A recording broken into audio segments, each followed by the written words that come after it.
hapo kwa Kasongo amekuwa na mkutano jana usiku. Kimeumana. So tufanye nini? Hii watu ya mlima UDA imekataliwa. So how do we save these people? Ni watu wangu, sasa tutafanya nini? Watafutiwe chama friendly. So wanapanga wheelbarrows.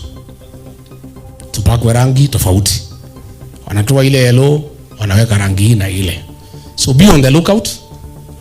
When you see a wheelbarrow, tunatangaza, si ndio? And it's very easy to know the wheelbarrow.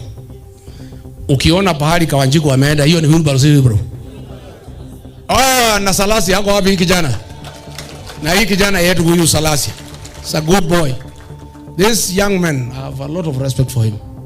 When I was being removed from office, this young man alipewa pesa akasema hataki. Niambie Kasongo, nimeona wewe umehamia Western Kenya.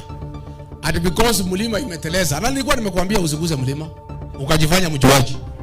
Nilikuwa nimemwambia Kasongo, don't touch the mountain. Utapata shida. Sasa amehamia Western. Udanganya our cousins. Amewatukana, kazi yao tu ni kucheza iskuti. Sasa mimi nauliza our cousins from the Mlembe Nation. Huyu mtu aliandika mkataba na William Ruto. William Ruto akaandika na Musalia na Wetangula. The only clause he has honored ni kupatia Wetangula kazi and his relatives. Na nimeona ile mtu ya Saturday 2 trying to guide this community. Unajua hii madharau hii watu wa Ruto wako naye.